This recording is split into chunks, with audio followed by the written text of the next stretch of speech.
Well, good morning, everyone, and welcome to this very special edition of our VTIC Insight Series, which today we're going to be focusing on such an important sector for our industry with the events coming front and centre in this edition of our series. I'd like to thank our very special partners at Saxton for presenting us with this opportunity, and a big thank you to Anne Jamieson, who today will be joined in conversation by leaders in our event industry, starting with Peter King, who's the CEO, as many would know, of the Melbourne Convention and Exhibition Centre, Julia Swanson, the CEO of Melbourne Convention Bureau, and Adrian Williams, the Director of Operations for Victoria, Tasmania, South Australia and WA with Accor Hotels. Good morning, and thanks so much for joining us this morning. So, first question, given we've all been in shutdown now for a number of months, how have you all been maintaining your customer relationships and membership relationships during this time? Adrian, do you want to go first? Yeah, thanks, Anne. It's an important point. I think that as an industry, we've been pretty focused on that, and I think we're pretty good at doing that anyway. So it's a bit natural. I think that at a time of uncertainty, what we have been able to provide is connection and care for people. And I think what we've seen over the last probably 4 to 8 weeks is a lot of great work of connecting people and the industry supporting those people that are vulnerable. That gives us a really good foundation to move into the next phase. Yeah. Julia? Look, I think for us, in many ways we feel more connected than ever. I think we're all spending a lot of time on Zoom and Skype and Microsoft Teams, but we've stayed quite connected to our clients first and foremost. So we've got 6 team members located around the world who are still fully operational. They're in daily contact with our clients, and we're using this time to also connect our partners off to our clients and very focused on keeping those communities alive. It's a very relationship-driven industry, and it is when times are good, and it's even more important when times are tough. So we're doing a lot of connecting of our partners to our clients through webinars and talking about some of those long-range business opportunities. Yeah, awesome. Peter? Yeah, I think I agree with you guys. I think it's this industry, communicates pretty well normally, and is very close contact with customers. And I know through our staff, dealing with our staff in the early times when all this was happening, was incredibly important, that communication level. And and we did a great job, I think, sort of maintaining that contact. And the challenge with our customers, and they won't leave us alone, is just that we haven't got a lot of answers, or we haven't had a lot of answers. So many questions, and I think we've done a great job keeping up that communication. But, as every week goes by, well, I mean, in the early days, it was just everything changed every 24 hours. We just didn't have any idea what was going on. So there's this constant communication, constant interaction. But as the months is sort of going along, we're getting sort of better visibility, starting to get a little bit of guidance, starting to get a little bit of a feel how this might roll out. So that's sort of elevated more and more questions. So, the customer interaction, even though we've been closed for probably 10 weeks, has never been higher. So it's been hard to manage, but I think we've done a pretty good job with it. Yeah, fantastic. And Julia, in light of the potential delay of the borders reopening, what's your sort of level of confidence in terms of international travel, and how is that sort of impacting your forward bookings? Sure. Look, first and foremost, our number one goal has been to retain the business for Melbourne. That's been our goal from day one and still is. So whilst our event calendar for 2020 cleared, we've been working with state government, with the convention centre, the hotel sector, to retain as much business as possible. So we've managed to keep 70% of all events that we had previously secured in 2020 on the books for Melbourne for future years, which I think is a pretty good outcome considering the circumstances. We've got a reasonable calendar on the books for 2021 already. It's fair to say there's still some nervousness around events in early 21, just with the uncertainty around the international aviation and restrictions lifting. But beyond 2022, the event calendar is still pretty solid. We're also still continuing bidding. We're fully operational, both our office here in Melbourne and our 6 team members around the world. So our bid pipeline's ironically healthier than it was same time last year. We've got over $500 million worth of bids at various stages underway, which for context is about 250,000 room nights. So they're in the pipeline. Clients aren't wanting to make decisions right now, so that pipeline will probably continue to grow, but we generally bid for 6 to 9 years in advance. So a lot of the clients, given that time frame, are quite able to look beyond the pandemic and are looking forward to the future. So for the long range, we're pretty confident. Yeah, fantastic. I think one of the challenges that the industry will face is sort of, the consumer is incredibly uncomfortable and nervous about potentially travelling, going back, staying in hotels, meeting at a venue. Peter and Adrian, what do you think consumer behaviour will be like as we start to sort of come out of this? Maybe Peter, if we start with you. Yeah, look, we're spending a huge amount of time on the protocols of being able to provide a safe environment for people to gather again face to face. So we're just about to release sort of our organisational readiness plan, and this feeds into the government, feeds into the health departments, so that they, we as an industry, but as a venue as well, is being able to provide all of the protocols to ensure that we can provide the best controlled meeting environment that we possibly can. So yeah, there'll be a lot of hesitancy for people to come back, and that's I suppose we're trying to get a little bit more guidance around the social distancing rules, how that's going to roll out, the amount of people we can have in individual spaces. So we've worked on all the different various scenarios. We're looking at new technologies, temperature testing and tracing apps and all sorts of things, crowd control, crowd monitoring. So it's really fast-tracked a lot of things that were probably starting to happen anyway. Yep. And we're ready to go, pretty much now if we can get the doors open. Yeah. We think we can provide a really safe, controlled environment for people to meet, and that's going to be, we understand it's going to take a while to get the confidence back, but we've got to open the doors, get the doors open, just start to build, a little bit of confidence back into the consumer environment. So. A lot of work's gone into that space, and I think globally there's a lot of guidelines. Nationally, I know Becca and some of these organisations are putting together national guidelines, but then it comes down to the individual specific needs of each particular venue, which we're all working on very hard.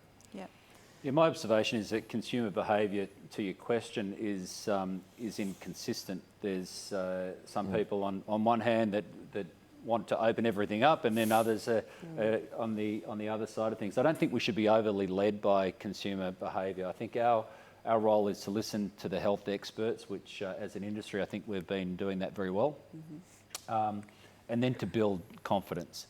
And I think as an industry we have a pretty clear path forward. We know what we need to do. We're well planned. I think the hotel sector is well planned, the meeting sector is well planned, and our obligation is to deliver on those plans to make sure that consumers, however they feel, can come into our venues and be confident. I think that, as Pete says, opening up is quite important. With the plans that we've got, we're ready to go. Yeah, okay. And you have a number of hotels at the moment, Adrian, that have got people that are self-isolating.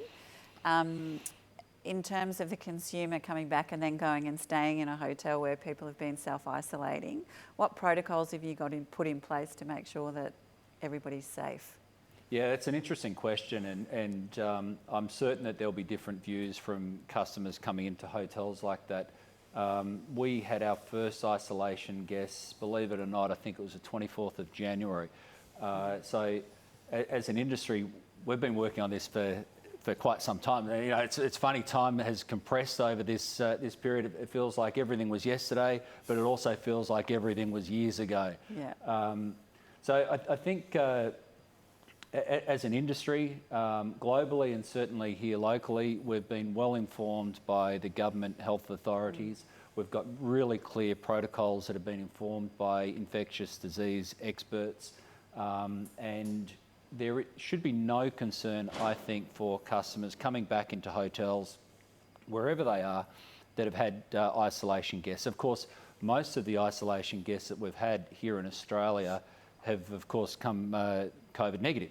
So the caseload of positive in hotels has been very low, but where there has been positive in hotels, we have, as an industry, followed the correct protocols and in most cases gone over and above. I think that we should have real confidence in returning hotels back to normal use. Yeah, great.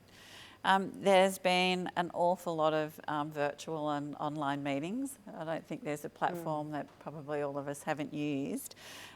Peter, how do you see from a venue perspective, you know, the merging of hybrid events with, you know, actual events? And do you think that's going to ultimately affect sort of the venue in terms of occupancies or anything like that? Yeah, look, we're looking at this as an enormous opportunity to actually broaden the people who we can contact. Yeah. So there's no doubt that I think initially, you know, delegate numbers are going to be down on what the original forecasts were because of some of the social distancing rules, but also, you know, the inclination for people, you know, to come back slowly. But the ability to do a face-to-face event with a virtual event as part of it, I think, is a whole new world that we are really excited about because, again, this is something that was probably happening, this sort of co-creation of events, these partnerships, and I think the venues will be more involved than they were in the creation and delivery of events. So we were sort of heading in that direction, I think, anyway, but this is going to sort of fast-track it a bit more quickly. And I think, as I said, it's a great opportunity for us to broaden the marketplace potentially. The key elements around authenticity and you know, I think there's going to be a need to specifically target events and audiences probably more than in the past. You can't just sort of have you know, toss open the doors and have an event and expect people to turn up. I think there's going to be a lot more targeting specifically around the needs of those particular audiences. Mm-hmm. But, you know, we often talk about the tribes that we gather, you know, whether they're the gamers, you know, one weekend and the next weekend could be the Arnold Schwarzenegger bodybuilders and then the next weekend could be the craft market. And these people are tribes and communities of, and you can't beat getting face-to-face. Mm-hmm. So I think everyone can sort of operate in isolation and you can even operate virtually and learn a lot of things. But to be a true participant in a tribe or in a community of interest, you have to get face-to-face. And I think this is going to be, you know, the underlying thing to help us attract people back to meeting in a safe environment. But the ability to actually do a combination, and we're investing a lot in our technology at the moment. We've got work streams set up looking at new virtual and hybrid products that we will be bringing to market, hopefully announcing that in the next few weeks. But look, I think it's going to be a really positive contribution that we can make to the broader industry when it starts to get going again. Yeah. And does it open up opportunities from an international perspective, the mix of virtual and hybrid, Julia? Yeah, definitely. And look, I'd agree with everything that Peter said, and our clients are all at different stages of that journey. Some research indicates some will go, no, we want to go back fully face-to-face. Others will include, you know, a hybrid component that will most likely stay. I don't think we'll probably see what that longer term trend looks like for maybe another year, but I think it was always going to happen. It's been accelerated and we all need to embrace it, and it's not necessarily face-to-face or online. Those two elements can come together, and it's just about understanding your audience, where your new audiences might be. So it's, think of it as broadening your reach as opposed to one or the other. And that's a challenge for convention bureaus to look at how do we support our clients to do that, because we're trying to help them to grow their business, and also think about it as an opportunity to reach new markets, and those new delegates might then come face-to-face next year, or they might come to your destination as a leisure traveller. So we've got to think a little bit outside the square on this one. I guess it's been a terrific opportunity to force investment in an area that we might have been a bit reticent of putting spend into. I think the opportunities that this gives, as you say, is something new and exciting. It's one of the great things to come out of this. I think the other thing, of course, is that we're all sick of meeting in a virtual environment. So if nothing else, it's reinforced, to your point, Pete, that tribe approach, which I like that thinking, that tribe approach has to be done face to face. I think it allows the industry to maybe go to another level of sophistication as well, because it's more digital, more technology, and it's more, as I said, more sort of targeted audiences, and it's going to require a little bit more brain power, I think, to actually be successful. And so it's going to demand a sort of, as I said, probably a more sophisticated approach to doing business, which has got to be good for our industry, I think. Absolutely. I think one of the things that I've learnt over the last sort of 8 weeks is that with the virtual events, that a lot of our clients are getting a reach that they have never had before, but they're not getting the depth. And so they're missing that, are you coming to this conference? Let's catch up and have a coffee. You're missing all of that networking and interaction, which is really, really important. I suppose, Julia, following on from that, and given that the Bureau's focus has always been international, and we don't know how long the borders are going to be closed for, are there any plans for the Bureau to look at the domestic market and supporting the industry locally in the short term? Yeah, sure. Look, I think it's a time for everyone to think about their business model and their business strategy. It's been an enormous health and economic crisis, and the world won't go back to BAU. So you've got to really, I think everyone in the business events industry has got to really relook at all their different sectors and how they're performing.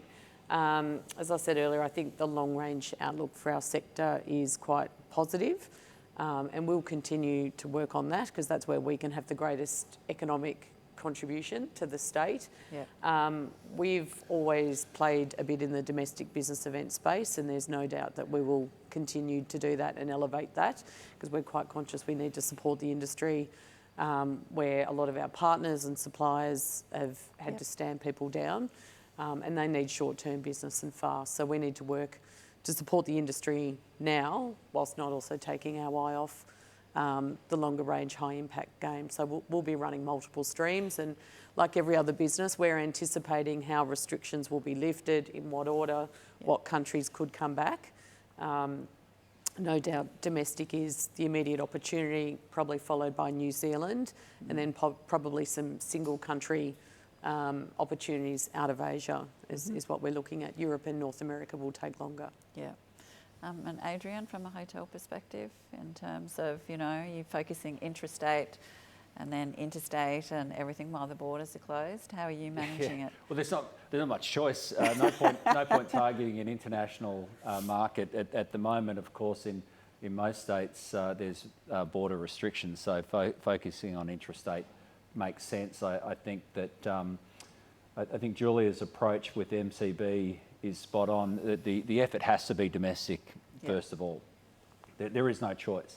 But from an MCB perspective, to continue to focus on dual things, focus for now on domestic and keep doing that pipeline work for international is exactly the right approach. And Visit Victoria's approach more broadly following that model, it makes sense that the accommodation industry follows that as well.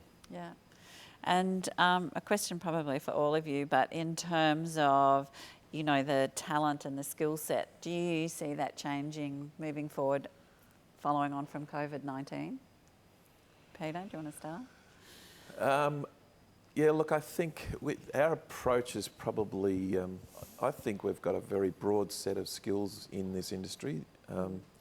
but I think we need to work on probably the depth and the cross-dimensional capability, I suppose, and the capacity. We're doing a lot of work at the moment with our people around, this cross-training and interdepartmental sort of understanding, because it's, if we're going to take a more comprehensive role in the creation and delivery of events and forming partnerships to help deliver ultimately better events, whether they're virtual or hybrid or whatever, the people who are selling, planning and delivering those events need to have a huge array of skills and understanding. And I think we've probably compartmentalised our skills a bit too much. So we're doing a lot of work at the moment in trying to cross-skill people. And I think that's where there's an enormous capacity in this industry to probably get better. But new skills, I think comms and marketing, just general, insight management, and also just the digital and technology skills. I think we need to keep bringing those sort of people through. Yep. And it's it's going to be a very different landscape. It's definitely not going to be business as usual. So, probably the historical salesperson focusing on a segment is going to change as well. People need to be much more business development orientated as opposed to just taking orders and trying to fit them in the spaces like you used to do. There's no doubt that cross-functional or multi-skilling will be the next buzzword, moving on hopefully from flattening the curve and those COVID buzzwords. I think you're spot on. We will have, unfortunately, for a period, a smaller workforce in this industry, and that does mean that we're going to have to do more with less, and I think that will bring out some brilliance in our people and our teams to be more creative, more innovative. One of the other great features of this period, and we touched on it earlier, was that as an industry we've always been connected and always good at bringing people together, but there's nothing like a crisis of forcing people together and think creatively. That will, I think, set us up for this next wave of our industry showing growth over the next decade, I would expect. Yeah, okay. We do have quite a few questions coming through, so I'm just going to ask a couple more questions and then I'm going to go to questions. Adrian and Peter, you both have very large casual workforces. How have you been managing your communication and managing that whole community during this time, given so many people have been stood down? Yeah, from our perspective, it's not so much an issue of casual workforce, although the accommodation industry, of course, has a large casual workforce. There's been a lot of people stood down, whether you're casuals or anything. There's just a lot of people that are sitting at home at the moment.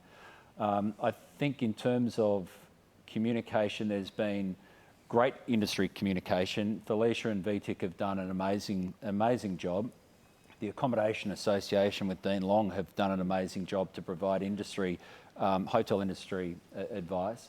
Operators, I think, have done a great job of caring for people and making sure that no one gets left behind. And there's some great stories that haven't been told about providing care packages and food boxes and mental health support and so on. And I think that has been done really well. But most importantly, I think for our teams is that they expect us to advocate strongly for the industry. And to make sure that we get what we need. We've been well supported with JobKeeper, and we hope that there will be an extension to JobKeeper to protect employment in our industry. And making sure that we're advocating strongly for reopening, particularly for business events, is something that our people across the industry are expecting, because that goes to their well-being, it goes to their employment. I think that we've done well on that and will continue to do well on that. Peter, have you been communicating with your team? Look, I think I agree. We've been prosecuting the case for our employees with the state, and I must say the state and the departments that we've been working with have been incredibly responsive and incredibly supportive. So it's been a great feature of this episode as well. But we weren't eligible for JobKeeper being a state entity, so we had to do a lot of work to ensure that we could support our full-time and casual staff, which we successfully negotiated, which was a great thing. And so we communicate a lot through through the MCEC Facebook, so there's a lot of interaction backwards and forwards, lots and lots of questions, and I've been doing the odd video from home, talking to the staff and all those sort of things. So it's been a constant communication, but a huge amount of anxiety, obviously, in the workplace. And a lot of our casuals are long-term casuals. They've been with us for 20 odd years, some of them. So a lot of anxiety about what the future looks like. So it's just been constant communication and support where we can. But it's been very challenging. Yeah, I must and say. are you embracing the working from home? I love parts of working from home. I love, walking around the corner and getting a cup of coffee and Walking the and dog. walk the dog and all that. But I'm over it a bit now. It's just the intensity of it's hard. just meetings and conversations all day, every day, and it just keeps coming and coming and coming. And you sort of, I think it's this challenge of, you talk to someone about something, then you've got to talk to someone else about the conversation you just had with someone to talk about, then another conversation, and it's just relentless. So Yeah. I'm a bit over it. Yeah, I'd like to think that I can manage it both ways. Yeah. Try and go back to a little bit more or less formality in the future, Yeah. which I think we'd all like. Yeah. But yeah, full time at home is. It's hard. And, I know Julie's Julie's got loving it. kids, Couple of Adrian's got kids. kids. Yep. I mean, you I've, spent 90% of your time on an aeroplane, didn't you? So you've been grounded, so that must be an interesting I time. mean, that hasn't been the worst thing in the world, spending more time in the state. I have enjoyed that. I haven't worked from home that much. We've got operating hotels, so I've been in the office for most of the good. time. The Zoom parties and the MasterChef competitions and all of those other cool things have been a lot of fun. And, it's really nice to when you're doing video stuff and see other people's houses and see what they've got on the shelves. Maybe it's just me, but I always look behind the person and see what they've got in their You're going into their people's room homes, absolutely. and See so on. all the cracks in the walls behind my. Yeah, I did see that the other day. Well, New build. I think creates a more personal approach, which is good. But we've probably never been more photographed and videoed over the last 4 weeks than ever before, and it won't be bad to stop that. Yeah. And Julie, how have you coped? You've got 2 little ones at home. Yeah, I've had 2 little boys popping up on the occasional Zoom, but childcare is slowly resuming, so I'm looking forward to that. But yeah, I think to Adrian's point, it's good because you've actually got to know people on a personal level. When the team member's just gone for a run and they're in their tracksuit and you're having a one-on-one and there's no makeup and it's a little bit more authentic. Yeah. And almost a little bit more relatable. But I do miss just the ability just to talk to people in the office, stop, have a chat, or grab people, just want to pick your brains on something. Yeah, the it's very spontaneity. structured with Zoom, and it's harder to look at more complex issues or have to broader conversations or start talking about the future, and you can't brainstorm and things like that. So when the time's right, I'll be looking forward to heading back. And great news this week with New Zealand opening up completely. Do you all believe that Australia is well positioned to reopen sooner rather than later? And any learnings from New Zealand? Look, from my perspective, I think federally and at state level, in each state, the work being done by the government has been very and appropriately cautious. I think we are well placed. It's only a matter of time before you see things really ease up, and maybe we will get to the state of New Zealand dropping all restrictions pretty quickly, and hope that we do. I think the challenge won't be so much for that within Australia, even within the Trans-Tasman bubble. The important thing will be the more broad opening up internationally. That remains a conundrum, and I don't think that there's a good answer for that just yet. Agreed. Yeah. Julia?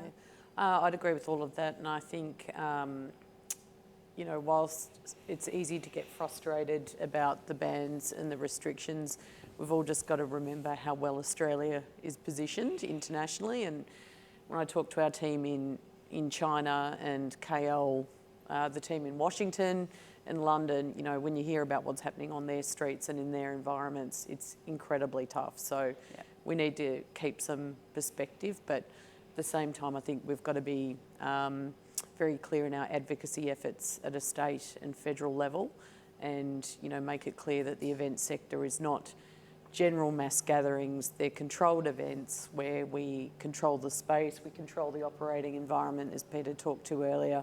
They can be done safely, and a lot of our work and the industry bodies that we're a partner of have been working towards those reopening plans with government. I'd also say there's upside of every challenging opportunity, and Australia's brand could come out very well in this. We're seen as safe, clean, great facilities, great healthcare systems, very well organised, and we sort of take some of that for granted, but that's not the case. So, in the long range, Australia's brand for business events could come out even stronger. Anything to add to that, Peter? No, look, I think we've done a great job, and I think we're poised to sensibly come out of this in a well-controlled manner.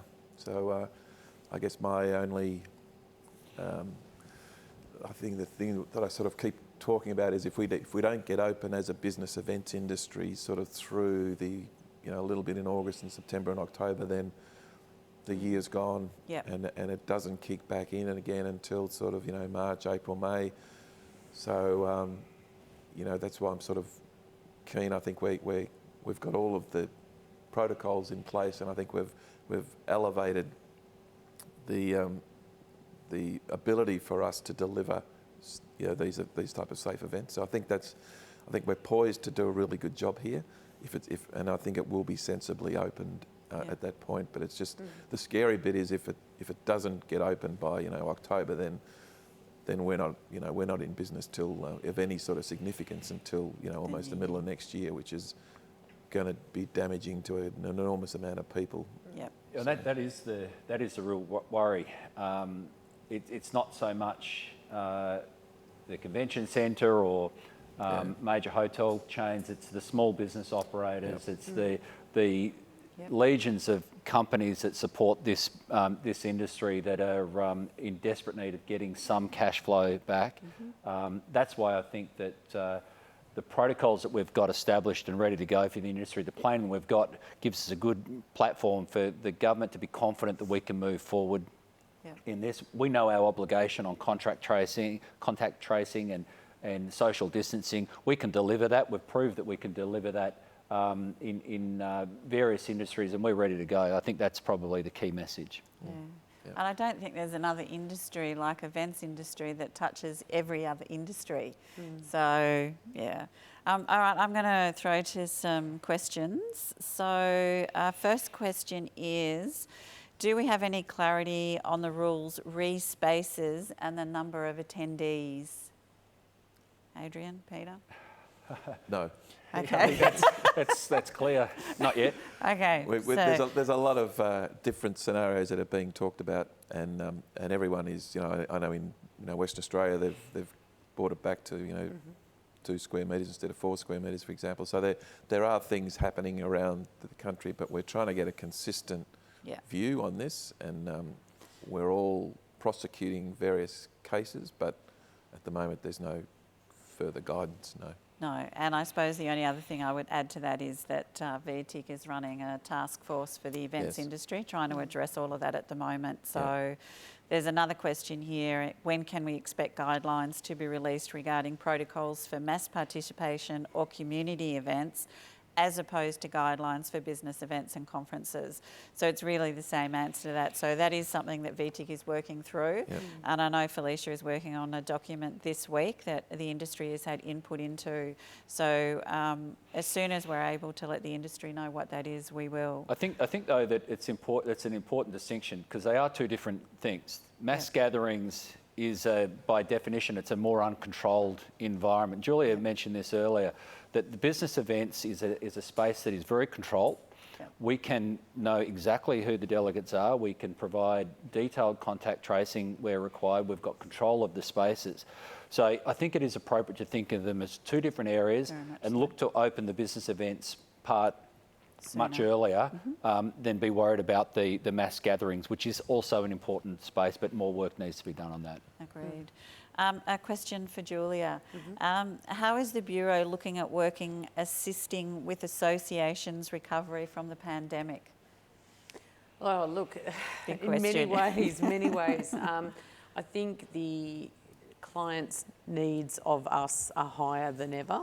Yep. They're really looking to us for advice, guidance, tools and information. As Peter said earlier, unfortunately we don't always have all the answers, but you know, the clients are looking to us to give all ranges of advice, what's happening on the health guidelines, what's happening with the venue protocols, what's happening with hotels, what's happening with airlines. So we do our best to collate that information with all the trusted sources and distribute that to our clients and partner through it. And you know, we're also not claiming to be the experts, but we can just present the official guidance and the advice. Yep. And talk them through what we're seeing, what we're hearing, what they could expect, and also support them as they want to make, plan B or plan C for their event, and also bring some expertise to the table. So maybe they're an association that's had traditionally more attendance from Europe and North America. Well, if it's a couple of years out, let's maybe talk to them about shifting their delegate target mix. So maybe it's more Australia, New Zealand, Asia, and introducing them to, tech options as well to bring in the hybrid component. Yeah. Okay. Awesome. Question for Peter. How far in advance are you planning your major events? E.g., would you be accepting bookings for events by December? Subject to the protocols being in place, I suppose. So we're conducting events in December this year. Yep. Look, I'm hoping we can start to open up a little bit in August and probably more significantly in September and October. So, yeah, that would be my ideal scenario. Yep. So probably restricted, smaller meetings through starting in August, and then, if we can open up to 500 people and beyond, but manage it by, we're lucky we've got a lot of space, we can manage it by sort of location within the building. Yep. But I'd be hopeful of having the ability to conduct those sort of events through September and October. So, Okay. I'd probably add to that, what we're seeing from a citywide perspective is the business event supply chain are being really flexible. yeah. With, bookings, deposits, terms and conditions, and we're certainly seeing a lot of those suppliers that are saying, look, book now, and if restrictions don't lift, we won't charge you or we'll give you your money back and things like that. So I think the Melbourne community's been really good at that. We've seen that for our business events. Partners are saying, how do we support our clients? So the more everyone can do that, then we can also facilitate getting some of that business transacted again. Yeah, okay, no problems.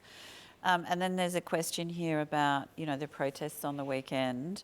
Do you think that they could potentially have a positive impact if there's no sort of increase in COVID cases and allowing us to get back to business earlier? What are your thoughts on that? I don't think it makes a difference.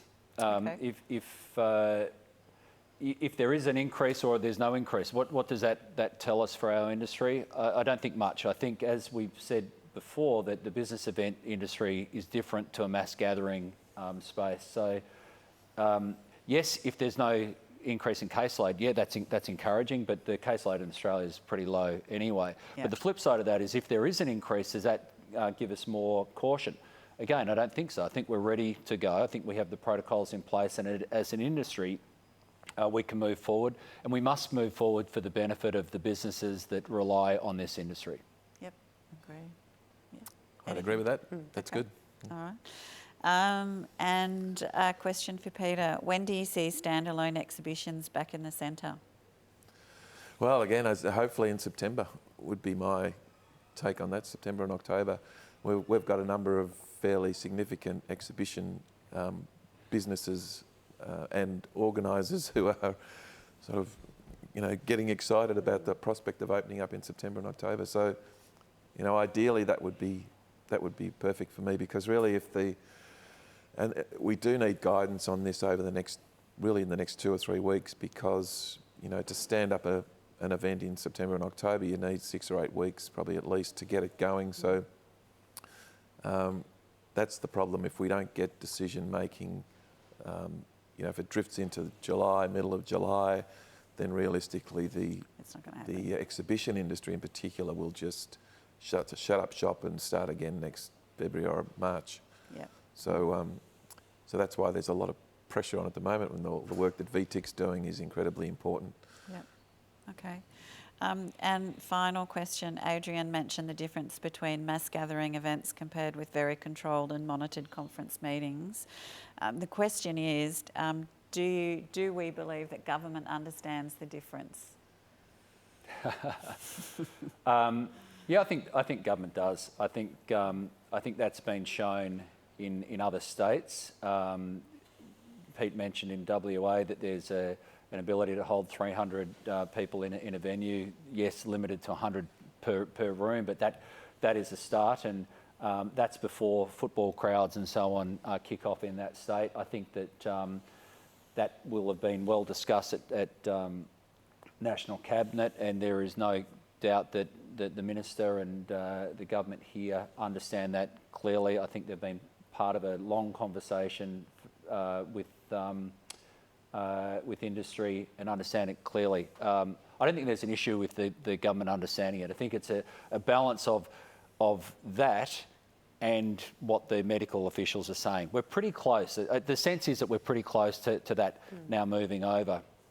And when you've got New Zealand opening up and WA opening up, then it's a matter of time before Victoria has to do the same, if for no other reason, for competitive maintenance, I guess. Yeah, okay.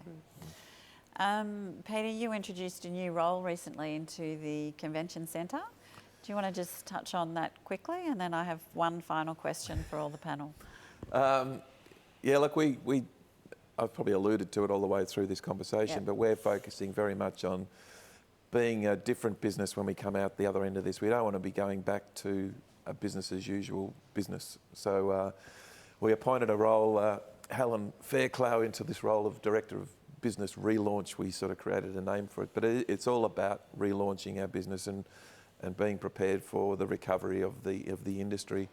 And we've got a sort of a prioritisation process that we're applying at the moment, where we're standing up small teams of people working on specific priorities and work, and these have been analysed by the business, so the most important things.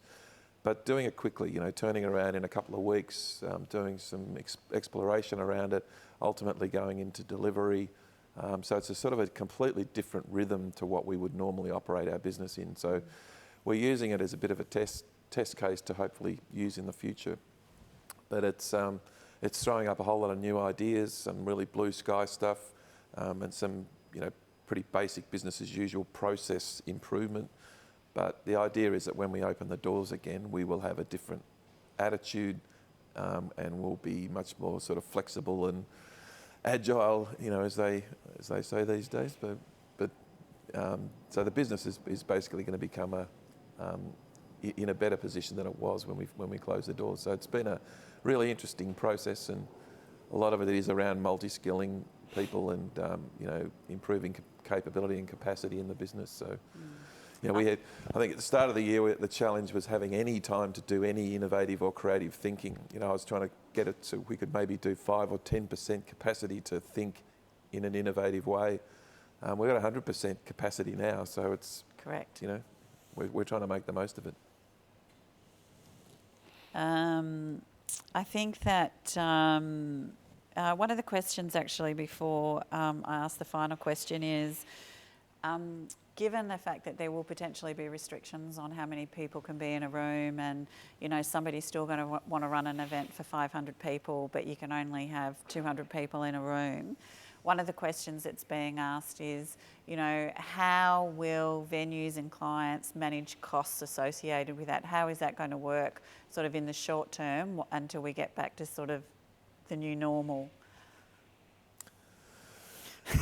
No, look, as far as I'm concerned, the major thing the government wants coming out of this to kickstart the economy. Yep. So it's about jobs and it's about economic activity. Yep. And we have to facilitate that. So Yep. not only do we create the safe environment for people to meet, but we have to create a cost structure that allows people to conduct business. So there's going to be, I've sort of been using the share the pain analogy all the way through this, but there is a bit of shared pain here, but I can assure you we'll be as flexible as we possibly can just to get some activity going. We're not anticipating the next 12 months to be a higher profit business as far as we're concerned. We just need activity, and we want to keep the jobs, and we want to drive activity. So we'll be very flexible on the way that we approach pricing and costing. Yeah, I think business owners need cash flow above all else at the moment. There will be a pragmatic approach to that just to get things moving again. It makes sense. Yeah. Okay, final question. What's one thing you'll never take for granted again post-COVID-19?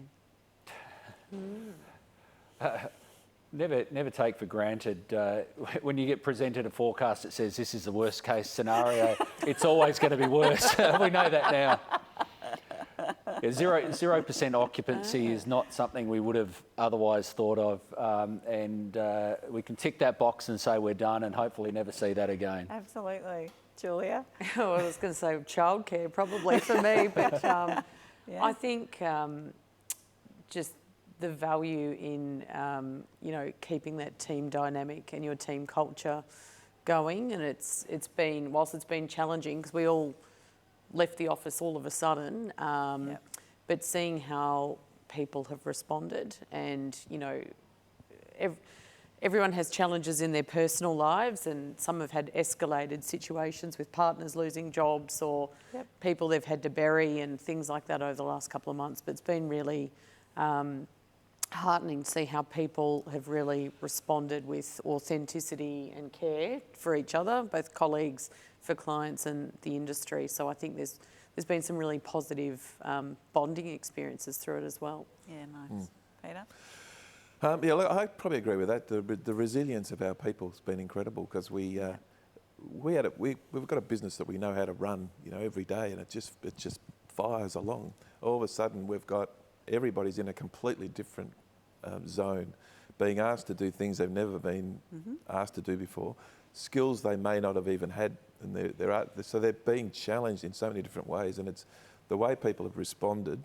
Some better than others, but it's been an incredibly challenging environment for all of the associated reasons. But I think ultimately people are going, well, hopefully they're going to be kinder to each other. And I think that's something that's come out of this, is just the respect for other people's space and the respect for the situations that people find themselves in. So with a bit of luck, there'll be a little bit more kindness around and compassion.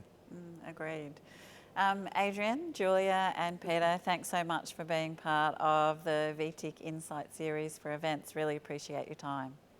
Thank you. Thank you.